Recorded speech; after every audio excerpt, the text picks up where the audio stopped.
Dear student, आज हम exercise 7.3 का क्वेश्चन नंबर 11 सॉल्व करेंगे। इससे पहले क्वेश्चन नंबर 1 से लेके क्वेश्चन नंबर 10 तक मैं ऑलरेडी वीडियोस अपलोड कर चुका हूं। उन तमाम वीडियोस का लिंक डिस्क्रिप्शन में मौजूद है। चैनल पर अगर नए हैं तो चैनल को ज़रूर सब्सक्राइब कर लें, साथ बेल आइकन भी लाजमी प्रेस कर लीजिएगा।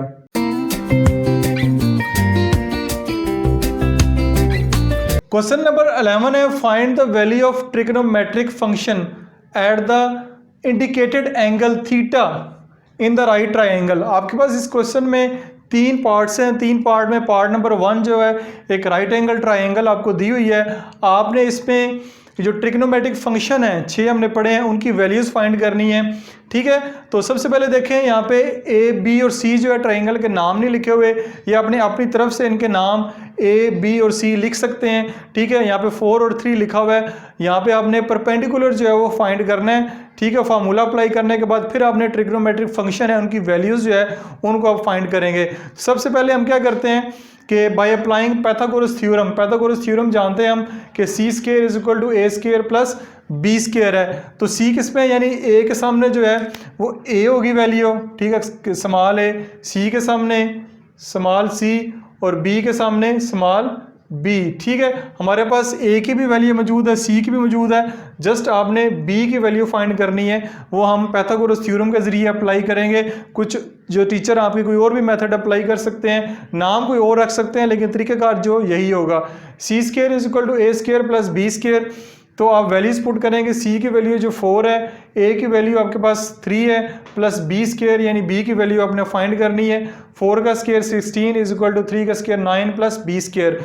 9 यहाँ पे प्लस हो रहा है तो इक्वल के दूसरी तरफ जाएगा तो नेगेटिव हो जाएगा। 16 माइनस 9 करेंगे तो 7 आ जाएगा। 7 is equal to B square. हमने बी की वैल्यू फाइंड करनी है, बी स्क्वायर की नहीं करनी। तो हम क्या करेंगे, दोनों तरफ जो है वो स्क्वायर रूट ले लेंगे। जैसे ही दोनों तरफ स्क्वायर रूट लेंगे तो ये 2 जो है स्क्वायर रूट से कैंसिल हो जाएगा। तो अंडर रूट 7 आपके पास बी की वैल्यू आ गई है। ए की भी वैल्यू मौजूद है, बी की वैल्यू आपने निकाल ली है और सी की वैल्यू भी ऑलरेडी मौजूद है। तो सब वैल्यूज अगर आपके पास आ गई हैं तो अब ट्रिग्नोमेट्रिक फंक्शन जो है 6 के 6 इनकी वैल्यूज फाइंड की जा सकती हैं। सबसे पहले देखें साइन थीटा। साइन थीटा की वैल्यू फाइंड करनी है तो वो होता है परपेंडिकुलर ओवर हाइपोटेनियस। परपेंडिकुलर आपका अंडर रूट 7 है, हाइपोटेनियस आपका 4 है, तो अंडर रूट 7 4 हो जाएगा। इसकी रेसिप्रोकल आइडेंटिटी कोसिकेंट थीटा तो 4 ओवर अंडर रूट 7 हो जाएगा। cos थीटा की बात करें तो बेस ओवर हाइपोटेनियस है, बेस आपकी 3 है, हाइपोटेनियस जो है वो आपका 4 है, तो ये 3/4 हो जाएगा। cos थीटा की जो रेसिप्रोकल आइडेंटिटीज है वो सीकेंट थीटा है, तो 3/4 है तो ये 4/3 हो जाएगा। नेक्स्ट अगर देखें tan theta perpendicular over base, तो परपेंडिकुलर आपके पास अंडर रूट 7 है, बेस आपके पास 3 है, तो अंडर रूट 7/3 होगा। इसकी रेसिप्रोकल आइडेंटिटीज है फंक्शन जो है cot theta 3 over under root 7 हो जाएगा। इस तरह आपने तमाम जो 6 ट्रिग्नोमेट्रिक फंक्शन है उनकी वैल्यूज आपने फाइंड कर ली है और यही हमने इस क्वेश्चन में करना था। क्वेश्चन नंबर 11 का पार्ट 2 अब खुद करेंगे। पार्ट 3 जो है अभी हम देखते हैं। पार्ट 3 आपके पास लिखा हुआ है, यहाँ पे ट्राइंगल बनी हुई है आपके पास, लेकिन यहाँ पे एक चीज़ नोट करनी है, जो थीटा का एंगल है वो यहाँ पे शिफ्ट कर दिया गया है। तो यहाँ पे पहले यहाँ पे परपेंडिकुलर होता था, बेस यहाँ पे होती थी, हाइपोटेनियस यहाँ पे होता था। तो थोड़ा सा इसमें फ़र्क ये है कि एक 90 का एंगल, ये सिंबल आपको नज़र आ रहा है, ये 90 के एंगल की सिंबल है, तो 90 के एंगल के सामने बिल्कुल जो है वो हाइपोटेनियस होता है। ये तो कंफर्म हो गया। तो उसके बाद जिस एंगल के ऊपर हम ट्रिग्नोमेट्रिक फंक्शन को फाइंड करना चाह रहे हैं, बात याद रखनी है, उसके बिल्कुल सामने जो है वो परपेंडिकुलर होता है। ये जो थीटा एंगल है उसके सामने ये परपेंडिकुलर है और बेस हमारी इस तरह करके है। तो ट्राइंगल को अगर आप ऐसे रोटेट करेंगे तो ये आपका क्वेश्चन बिल्कुल ठीक हो जाएगा, लेकिन रोटेट कर नहीं सकते यहाँ पे, इसलिए मैंने एंगल के हिसाब से आपको बता दी कि थीटा एंगल के सामने परपेंडिकुलर है और राइट एंगल ट्राइंगल का जो सिंबल है, ठीक है, 90 का एंगल उसके सामने हाइपोटेनियस होता है। तो ये हमारी बेस होगी, ये हमारा परपेंडिकुलर होगा और ये हमारे पास हाइपोटेनियस होगा। तो परपेंडिकुलर आपने इस क्वेश्चन में फाइंड करना है, बेस और हाइपोटेनियस आपको दिया हुआ है। तो पैथागोरस थ्योरम को अप्लाई करेंगे, C square is equal to A square plus B square. तो हमारे पास सी स्क्वायर से मुराद है हाइपोटेनियस हमारे पास मौजूद है 7 का स्क्वायर प्लस ए स्क्वायर हमने फाइंड करना है, यानी बेस हमने फाइंड करनी है और ये हमारे पास मौजूद है, बेस हमने मौजूद है, परपेंडिकुलर हमने फाइंड करना है। बेस इधर पुट करेंगे 7 का square 49 is equal to A square plus 3 का स्क्वायर 9, 9 इधर प्लस और उधर जाके माइनस हो जाएगा, 49 minus 9 is equal to A square, यानी A square is equal to 40, A square 40 आ गया। तो दोनों के ऊपर हम स्क्वायर रूट की सिंबल लगा देते हैं ताकि ये इससे कैंसिल हो जाए। 40 को अब सॉल्व करना है, 40 को कैसे सॉल्व करेंगे, रफ वर्क में कर लें। 40 के प्राइम फैक्टर फाइंड करेंगे तो 2 2 2 और 5 आपके पास प्राइम फैक्टर आ रहे हैं, यानी 2 multiply by 2 multiply by 2 multiply by 5। तो इन दो 2 को मैं इकट्ठा कर लेता हूँ, ये 2 का स्क्वायर हो जाएगा, इन दो को मैं मल्टीप्लाई कर देता हूँ, 5 2 10, ये कट जाएगा तो ये 2 जो है स्क्वायर रूट के सिंबल के बाहर चला जाएगा और ये इसके अंदर ही रहेगा। इसके ऊपर मैं ज़्यादा डिटेल से बात नहीं करूँगा, ये पिछली क्लासेस में आप पढ़ चुके हैं। तो एक ही वैल्यू जो आपके पास आएगी, यानी कि जो आपके पास परपेंडिकुलर आ रहा है वो 2√10 आ रहा है, 2 मल्टीप्लाई बाय √10। तो आपके पास परपेंडिकुलर भी आ गया है, बेस मौजूद है, हाइपोटेनियस भी मौजूद है। तो ट्रिग्नोमेट्रिक फंक्शन की वैल्यूज जो है बासानी हम निकाल सकते हैं, जैसे कि sine theta is equal to perpendicular over hypotenuse. तो ये हो जाएगा 2√10 डिवाइड बाई 7। तो कोसिकेंट इसकी 7 ओवर यानी उल्ट उसकी 2√10 हो जाएगा।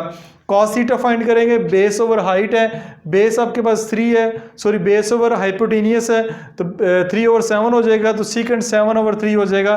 tan theta is equal to perpendicular over base है, तो ये आपकी 2√10 डिवाइड बाई 3। तो इसकी जो रेसिप्रोकल फंक्शन है इसका tan का वो cot थीटा है, तो 3/2√10 हो जाएगा। तो इस तरह 6 की 6 जो ट्रिग्नोमेट्रिक फंक्शन की वैल्यूज़ है हमने फाइंड कर ली हैं। उम्मीद है क्वेश्चन नंबर 11 में जो पार्ट 2 मैंने छोड़ा है वो खुद करेंगे और करके मुझे आपने कमेंट सेक्शन में बताना है कि ये सवाल हमने कर लिया है। पार्ट 1 और पार्ट 3 मैंने आपको अच्छे तरीके से समझा दिया है। अभी हम क्वेश्चन नंबर 12 को सॉल्व करेंगे। क्वेश्चन नंबर 12 की स्टेटमेंट है find the value of trigonometric function. जो नीचे आपको ट्रिग्नोमेट्रिक फंक्शन दिए हुए हैं उनकी वैल्यूज आपने फाइंड करनी है। Do not use the trigonometric table और कैलकुलेटर। इसमें ना ही हम ट्रिग्नोमेट्रिक टेबल इस्तेमाल कर सकते हैं और ना ही हम कैलकुलेटर इस्तेमाल कर सकते हैं। तो पहला पार्ट करने से पहले कुछ बेसिक चीज़ें हैं जो 2 ट्राइंगल इसमें इस्तेमाल होगी उनका जानना ज़रूरी है ताकि फिर आपको क्वेश्चन बेहतर तरीके से समझ आ सके। 2 ट्राइंगल हैं, दोनों ट्राइंगल ही राइट एंगल ट्राइंगल हैं। तो सबसे पहले ये वाले ट्राइंगल देखते हैं। राइट एंगल ट्राइंगल है। राइट एंगल ट्राइंगल में एक एंगल 30 का होगा। जब एक एंगल 30 का होगा तो दूसरा एंगल जो है वो 60 का होगा, क्योंकि आप जानते हैं कि एक ट्राइंगल के अंदर जो टोटल एंगल है वो 180 की होते हैं। तीनों एंगल को सम अप करें तो अगर एक एंगल 90 का है, राइट एंगल ट्राइंगल में एक एंगल तो 90 का होगा, तो उसके सामने अगर एक एंगल 30 डिग्री का है तो तीसरा एंगल ऑटोमेटिकली फिर 60 डिग्री का होगा। तो इसमें अगर देखा जाए 30 डिग्री के सामने वाली जो साइड बनती है अगर वो 1 है, अगर वो 1 है 1 होगी तो उसके जो 90 डिग्री के सामने वाली साइड होगी वो ऑटोमेटिकली 2 होगी। ठीक है, ये प्रूव्ड है। तो अगर हम ये थर्ड साइड फाइंड करना चाह रहे हैं तो थर्ड साइड जो है बाय पाइथागोरस थ्योरम अगर अप्लाई करेंगे तो थर्ड साइड भी आपके पास आ जाएगी, जो कि पिछले क्वेश्चन में हम अप्लाई करते आ रहे हैं। तो वो आपके पास √3 आएगी। ठीक है, एक तो ये चीज़ आपने याद रखनी है। दूसरे नंबर पर अगर आपके पास एक राइट एंगल ट्राइंगल है जिसमें एक एंगल 90 का है तो एक एंगल उसमें 45 डिग्री का है, तो आपके पास जो दूसरा एंगल होगा, जो तीसरा एंगल होगा वो भी 45 डिग्री का होगा, क्योंकि 45 90 हो जाएगा। 90 में 90 ऐड करेंगे तो आपके पास 180 आएगा। ठीक है, तो अब 45 डिग्री के सामने जो एंगल होगा वो 1 डिग्री होगा। ठीक है, इसके अलावा ये भी 45 डिग्री है। इस 45 डिग्री के सामने जो साइड बन रही है वो भी उसकी भी वैल्यू 1 ही होगी। ये 45 डिग्री की साइड, इसके सामने जो वैल्यू 1 होगी। अब ये वाली अगर साइड की वैल्यू अगर हमने फाइंड करनी है तो अगेन पाइथागोरस थ्योरम अप्लाई करेंगे राइट एंगल ट्राइंगल के लिए, तो वो आपके पास √2 आएगा। ये भी हम पिछले क्वेश्चन में अप्लाई करते आ रहे हैं। तो ये 2 ट्राइंगल जिसमें एक एंगल तो 90 का होगा ही होगा, या एक एंगल 45 का होगा, या 30 का होगा, या 60 या 45 का होगा। ये जो रूल आपको मैंने बताया अगर आपको ये अच्छी तरीके से समझ आ गया तो फिर आप इन क्वेश्चन को आराम सुकून से सॉल्व कर सकते हैं। तो सबसे पहले पहला पार्ट देखते हैं tan 30। अगर 30 डिग्री का एंगल फाइंड करना चाह रहे हैं, क्वाड्रेंट आप जानते हैं, क्वाड्रेंट में यहाँ 0 से शुरू होता है एंगल और यहाँ तक 90 डिग्री है, फिर 90 से यहाँ तक 180 डिग्री होगा, यहाँ पे 270 डिग्री होगा और यहाँ पे 360 डिग्री होगा, ये पॉजिटिव की तरफ चलेंगे। ये अगर पॉजिटिव एंगल की बात करें, अगर नेगेटिव एंगल की बात करें तो इधर से -90, -180, -270 और 360 -360 डिग्री तक जाएगा। लेकिन सबसे पहले देखें tan 30 आपके पास, tan 30 को इसकी ट्रिग्नोमेट्रिक वैल्यू फाइंड करनी है, कैलकुलेटर का भी इस्तेमाल नहीं करना और ना ही हमने टेबल का इस्तेमाल करना है। तो tan 30 डिग्री जो एंगल है वो मैंने यहाँ पे ड्रा किया हुआ है। तो अगर हम इस लाइन को नीचे ले आते हैं, जैसे कि मैं लाने लगा हूँ, ठीक है, तो अब आपकी ये एक राइट एंगल ट्राइंगल बन गई है, ठीक है। तो ये आपका 90 डिग्री का एंगल है, ये आपका 90 डिग्री का एंगल होगा। तो ये आपका 90 डिग्री का एंगल है, इसमें ये 90 का है, ये 30 डिग्री है, तो ये ऑटोमेटिकली 60 डिग्री होगा फिर, ठीक है, तभी एक राइट एंगल ट्राइंगल बनेगी।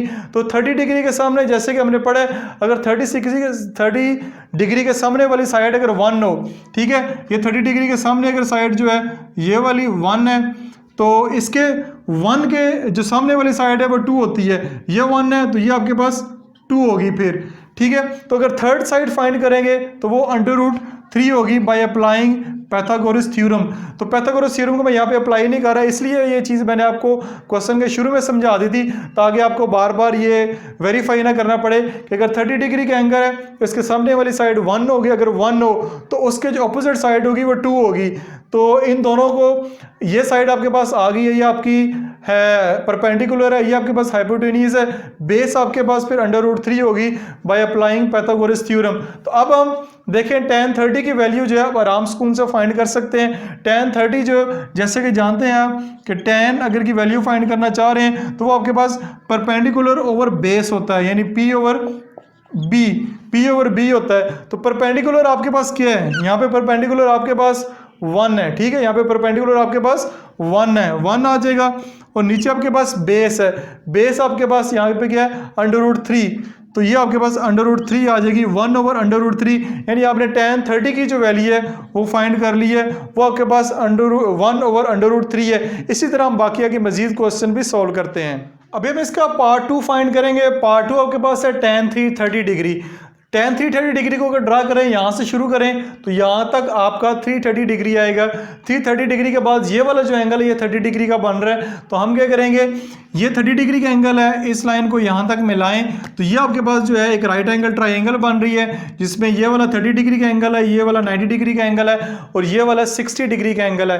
तो 30 डिग्री के सामने वाला जो साइड है वो आपके पास 1 होगी, ठीक है, इसको 1 लिख लें, और इसके सामने वाली जो साइड है वो ऑटोमेटिकली डबल हो जाएगी, वो उसको हम 2 कर देंगे।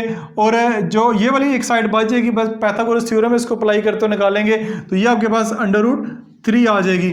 यहाँ पे एक बात याद रखें, क्योंकि देखा जाए ये जो साइड है ये वाली, यहाँ पे ये y एक्सिस की तरफ आ रहा है तो ये आपके पास -1 आएगी, ठीक है, ये वैल्यू यहाँ पे -1 में आएगी। तो यहाँ पे आपने नोट कर लेना कि ये -1 क्यों है, क्योंकि ये वाली साइड है तो यहाँ पे ये y नेगेटिव है, ये y पॉजिटिव है, यानी y एक्सिस है, यहाँ पे y सारा पॉजिटिव है, यहाँ पे y जो है वो नेगेटिव है, तो ये वैल्यू इधर आ रही है तो ये माइनस में आएगी। अब क्या करते हैं, वैल्यू फाइंड करते हैं tan 330 की। तो tan जो है हम जानते हैं हमारे पास P ओवर B है, यानी कि tan हमारे पास P ओवर B के बराबर है। तो परपेंडिकुलर इसमें क्या आ रहा है, परपेंडिकुलर ओवर बेस है, तो परपेंडिकुलर हमारे पास जो हाइट है -1 है, -1 डिवाइड बाय बेस हमारे पास जो है √3 है, तो हम इसको ऐसे √3 लिख देंगे। तो जो tan 30 की वैल्यू आई थी वही tan 330 की भी वैल्यू आ रही है, लेकिन ये वाली वैल्यू नेगेटिव में आ रही है, तो इसको जो आप -1 ओवर √3 होगा। इस तरह tan के जो पहले 2 पार्ट है हमने अच्छे तरीके से समझ लिए हैं। पार्ट 4 अभी सॉल्व करेंगे, वो है cot π/4। तो π/4 से मुराद है पाई 180 होता है, 180 को 4 से डिवाइड करेंगे, 4 1s are 4, 4 4s are 16 और 4 5s are 20, तो cot 45 डिग्री आपके पास आ जाएगा। 45 डिग्री को अगर ड्रा करते हैं तो प्लस का 45 यहाँ पे फर्स्ट क्वाड्रेंट में आएगा। तो ये मैंने लाइन लगा दी हुई है, यहाँ पे एक लाइन लगा के अपनी ट्राइंगल कंप्लीट करते हैं। ये आपके पास 90 डिग्री का एंगल है, ठीक है, तो ये 90 डिग्री का एंगल है, ये 45 डिग्री है, तो ये भी आपके पास 45 डिग्री होगा। तो आप जानते हैं 45 डिग्री के सामने वाली जो साइड है वो आपके पास 1 होगी, इसके सामने जो साइड आ रही है वो आपके पास 1 होगी। तो अब आप देखते हैं ये वाली 1 है, तो दूसरी जो एंगल है ये वाला 45 है, ये एंगल 45 है तो इसके सामने वाली साइड भी आपके पास 1 ही होगी। यहाँ पे भी क्योंकि 45 डिग्री ही एंगल बन रहा है, दोनों तरफ बन रहा है, तो दोनों की आमने सामने वाली जो साइडें हैं वो 1 1 होगी। तो बाय अप्लाइंग पाइथागोरस थ्योरम जब अप्लाई करेंगे तो ये वाली जो साइड है यानी हाइपोटेन्यूस है आपके पास √2 आ जाएगा। तो अब हम कॉट 45 की डिग्री की वैल्यू निकाल सकते हैं। कॉट 45 से पहले हम tan 45 की वैल्यू देखते हैं, वो क्या होगी tan 45। तो tan थीटा के जानते हैं अब P/B, यानी P/B tan थीटा हमारे पास होता है इज इक्वल टू P/B। तो P परपेंडिकुलर आपके पास क्या है 1, ठीक है 1, और आपके पास बेस क्या है, ठीक है वो भी 1 है। तो tan की वैल्यू tan 45 की डिग्री जो इसका आंसर जो है 1 आएगा, क्योंकि हमने tan की वैल्यू नहीं निकालनी है, हमने cot की निकालनी है। तो cot आपके पास आएगा, cot की अगर वैल्यू निकालनी हो तो वो आपके पास आएगा B/P, यानी बेस ओवर परपेंडिकुलर। तो ये भी cot 45 इज इक्वल टू 1/1, और ये इसकी भी वैल्यू जो है 1 ही होगी। तो cot 45 डिग्री की का भी जो आंसर है वो भी आपके पास आंसर जो है 1 ही आएगा। पार्ट 5 को देखते हैं। पार्ट 5 का आपके पास है cos 2π/3। तो एंगल जो है रेडियन में दिया हुआ है, इसको डिग्री में कन्वर्ट करेंगे तो पाई आपके पास 180 होता है, 2 मल्टीप्लाई बाय 180 डिवाइड बाय 3, इसको कैलकुलेट करेंगे तो आपके पास जो एंगल आएगा वो 120 का आएगा। तो 120 का एंगल जो है सेकंड क्वाड्रेंट में आएगा, यहाँ से लेके यहाँ तक आपके पास 120 है। तो ये वाला एंगल जो है फिर आपके पास 60 डिग्री का होगा। कैसे होगा, यहाँ तक 90 में 30 ऐड करें तो 120 होता है, 30 ये वाला है तो 60 आपका ये होगा, तो टोटल आपका ये 90 ये वाला 90 ये बन के फिर 120 होता है। तो ये वाला एंगल आपके पास 60 डिग्री का है। तो यहाँ पे इसको इस लाइन को इससे मिला देते हैं तो ये आपके पास एक राइट एंगल ट्राइंगल बन गई है। ये एंगल 90 डिग्री का, ये एंगल 60 डिग्री का है। तो ये वाला एंगल जो है ऑटोमेटिकली आपका 30 डिग्री का होगा। तो 30 डिग्री के एंगल के सामने वाली जो साइड है आपके पास 1 होगी, ठीक है ये वाली साइड 1 होगी, और 90 डिग्री का एंगल जो उसके सामने वाली साइड जो आपके पास 2 होगी, जैसा कि वीडियो के स्टार्ट में मैंने बताया था। ये वाली 1 है, ये वाली 2 है, तो ये वाली जो साइड है इसकी ये आपके पास ऑटोमेटिकली फिर √3 होगी। ये √3 मैंने कैसे लिख ली है, by applying Pythagoras theorem. Pythagoras theorem apply करते हुए ये वाली साइड मैंने निकाली है। अगर ये पाइथागोरस थ्योरम की आपको समझ नहीं आ रही तो क्वेश्चन नंबर 11 ये से पिछले क्वेश्चन में काफ़ी डिटेल से इसके ऊपर बात की है। तो एक और बात बताता चलूँ, क्योंकि यहाँ पे ये x एक्सिस है, यहाँ पे x पॉजिटिव है, यहाँ पे x नेगेटिव है, तो ये आपके पास -1 होगा, ठीक है। तो ये -1, ये 2, ये √3। तो अब आपके पास cos की वैल्यू फाइंड करना चाह रहे हैं तो cos आप जानते हैं B/H होता है। B/H से मुराद है बेस ओवर हाइपोटेन्यूस। तो बेस आपके पास क्या है, बेस आपके पास है -1, ये -1 आ गया। हाइपोटेन्यूस आपके पास क्या है 2, तो cos 2π/3 की वैल्यू जो है -1/2 होगी। तो उम्मीद है ये चीज़ भी आपको अच्छे तरीके से समझ आ गई होगी। अभी हम पार्ट 7 सॉल्व करेंगे। पार्ट 7 है cos -450। cos -450 डिग्री है तो cos -360 डिग्री -90 डिग्री करें तो हमारे पास -450 डिग्री आ जाता है। तो ये आपके पास -90 डिग्री है, -360 डिग्री है। तो अब इस क्वेश्चन को समझने से पहले कुछ जो क्वाड्रेटिक एंगल है, क्वाड्रेंटल एंगल्स जो हैं उनकी वैल्यूज़ का पता होना ज़रूरी है कि 0 पे क्या हो सकती हैं, 90 पे क्या है, 180 डिग्री पे क्या है, और 270 डिग्री पे क्या है, और फिर 360 डिग्रीज के ऊपर क्या है। तो अगर 0 की बात करें, 0 के ऊपर cos जो है वो 1 होता है और साइन हमारे पास 0 डिग्री होता है। अगर 90 डिग्री के ऊपर बात करें cos 0 डिग्री होगा, साइन आपके पास 1 होगा।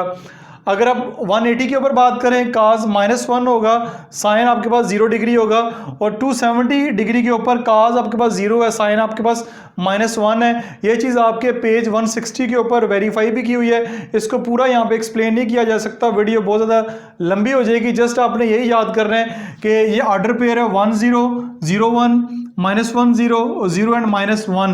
पहले यहाँ पे cos होगा, ठीक है, बाद में साइन होगा। इनकी वैल्यूज़ का आपको पता होना जरूरी है, फिर आप आराम सुकून से बाकी जो रिमेनिंग इस cos -45 की वैल्यूज़ निकाल सकते हैं।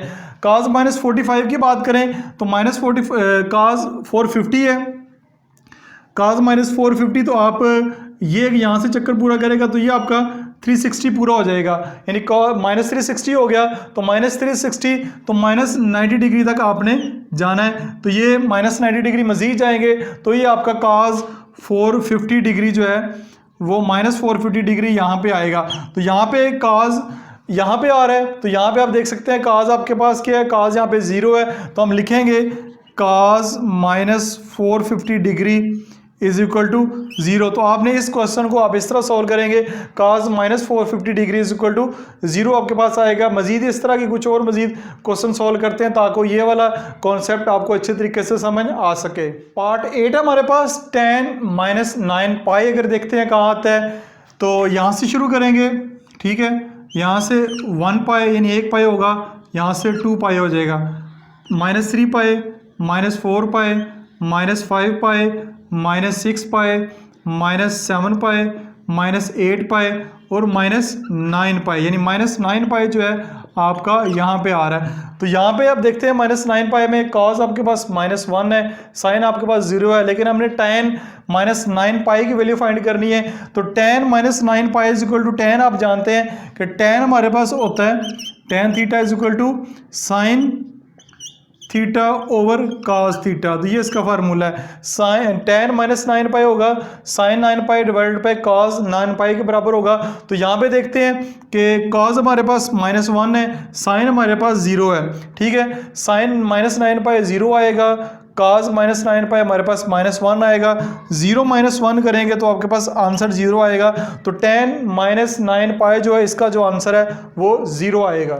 पार्ट 9 को देखते हैं। पार्ट 9 को मैंने सॉल्व किया हुआ है, cos minus 5 pi divided by 6, ये एंगल रेडियन में है, इसको अपने डिग्री में कन्वर्ट करना है। तो -5 मल्टीप्लाई बाई पाई की जगह 180 लिखेंगे डिवाइड बाई 6, इस सारे को सिंप्लीफाई करेंगे तो cos माइनस 150 डिग्री आ जाएगा, ठीक है। तो cos माइनस 150 डिग्री को अगर देखें तो माइनस यहाँ से शुरू होगा, यहाँ तक आएगा, यहाँ से लेके यहाँ तक -150 डिग्री है। तो बाकी जो आपके पास एंगल बच जाएगा, यहाँ पे ये 30 डिग्री का एंगल बच जाएगा। तो यहाँ पे एक राइट एंगल ट्राइंगल बन जाएगी, ये 30 डिग्री का एंगल, ये 60 डिग्री का एंगल और ये 90 का एंगल होगा। तो जैसे कि जानते हैं ये क्वेश्चन के शुरू में मैंने बताया था 30 डिग्री के सामने वाला जो एंगल है 1 होगा। तो यहाँ मैंने -1 लिखा हुआ है क्योंकि इस साइड पे आके y एक्सिस जो है -1 आता है, तो ये -1 है तो इसके सामने वाली साइड जो है 2 होगी। तो आपने -2 नहीं करना, ये जस्ट 2 लिख देना, आपने इसको 2 कर दें। तो इन दोनों को सिंप्लीफाई करेंगे तो आपका आंसर √3 आएगा। लेकिन साथ क्योंकि माइनस लगा हुआ, माइनस इसलिए लिखा हुआ है कि x एक्सिस के ऊपर आ रहा है, x एक्सिस यहाँ पे पॉजिटिव है, यहाँ पे नेगेटिव है, तो नेगेटिव इस वजह से लगा हुआ है। अदरवाइज इसका आंसर जो √3 आता है साथ नेगेटिव इस वजह से लगा हुआ है। अब आप cos की वैल्यू फाइंड करना चाह रहे हैं तो cos की वैल्यू फाइंड करने का जो फार्मूला है वो b ओवर h से मुराद है बेस ओवर हाइपोटेनियस। तो बेस आपके पास यहाँ पे क्या है √3 डिवाइडेड बाय आपके पास हाइपोटेनियस क्या है, हाइपोटेनियस आपके पास 2 है। तो इसका cos माइनस 150 की जो वैल्यू है -3/2 आएगी। नेक्स्ट पार्ट हमारे पास cot 7 पाई ओवर 6 रेडियन में दिया हुआ है। सबसे पहले इसको डिग्री में कन्वर्ट करते हैं, 7 मल्टीप्लाई बाय पाई की जगह 180 लिखें डिवाइड बाय 6। तो 6 1 6, 6 3 18, 0 आएगा। 7 को 30 से मल्टीप्लाई करेंगे तो 210 डिग्री आ जाएगा। तो 210 डिग्री पॉजिटिव है, यहाँ से शुरू करें 180 में 30 ऐड करेंगे तो 210 हो जाएगा, यहाँ से लेकर यहाँ तक 210 डिग्री होगा। तो ये 30 डिग्री का एंगल है, यहाँ पे लाइन ड्रा करके एक राइट एंगल ट्राइंगल बन गया। ये 90 का डिग्री का एंगल है, ये 30 डिग्री का एंगल है, तो ये 60 डिग्री का एंगल होगा। तो 30 डिग्री के सामने वाली जो साइड आपके पास 1 होगी, ये वाली ये 1 है, साथ -1 इसलिए लगा हुआ कि ये इस तरफ जो माइनस होगा। तो ये वाली साइड जो है इसके 90 डिग्री के सामने वाली अगर ये 1 है तो ये फिर 2 होगी, जैसे कि मैंने बताया हुआ है। तो इन दोनों को हल करेंगे बाय पाइथागोरस थ्योरम तो आपके पास ये वाला आंसर √3 आएगा। माइनस इस वजह से लगा हुआ है कि ये माइनस x एक्सिस इधर माइनस है और इधर भी y एक्सिस माइनस है। तो ये आपके पास हाइपोटेनियस बेस और परपेंडिकुलर की वैल्यू आपके पास आ गई है। अब आपने cot 7 पाई ओवर 6 की वैल्यू फाइंड करनी है। तो cot 7 ओवर 6 पाई की वैल्यू फाइंड करने से पहले tan की वैल्यू फाइंड करेंगे। tan की वैल्यू फाइंड करने के लिए परपेंडिकुलर ओवर बेस होता है p ओवर b। तो परपेंडिकुलर आपके पास -1 है, बेस आपके पास -√3 है। -1 ओवर -√3 माइनस से कैंसिल हो जाएगा तो 1 ओवर √3 आएगा। लेकिन ये tan 7 पाई ओवर 6 की वैल्यू आई है। हम क्या करते हैं, हम cot 7 पाई ओवर 6 की वैल्यू फाइंड करेंगे। तो इसको रेसिप्रोकल कर दें, इसको उल्ट कर दें तो ये आपके पास 3 आएगा। 1 नीचे लिखने की जरूरत नहीं है, cot 7 पाई/6 की वैल्यू √3 आएगी। इसके साथ ही आज हमारी एक्सरसाइज 7.3 कंप्लीट हो चुकी है। लास्ट पार्ट इसका रह गया, वो आपने खुद सॉल्व करना है और कमेंट सेक्शन में डन लिख के बताना है या उसका आंसर लिख के बताना है। वीडियो अगर अच्छी लगी है इसको लाइक करें अपने दोस्तों के साथ, अपने टीचर्स के साथ, अपने कुलीग के साथ, और इसको शेयर भी कर दें। मिलते हैं नेक्स्ट वीडियो में, तब तक अपना ख्याल रखिएगा। खुदा हाफिज।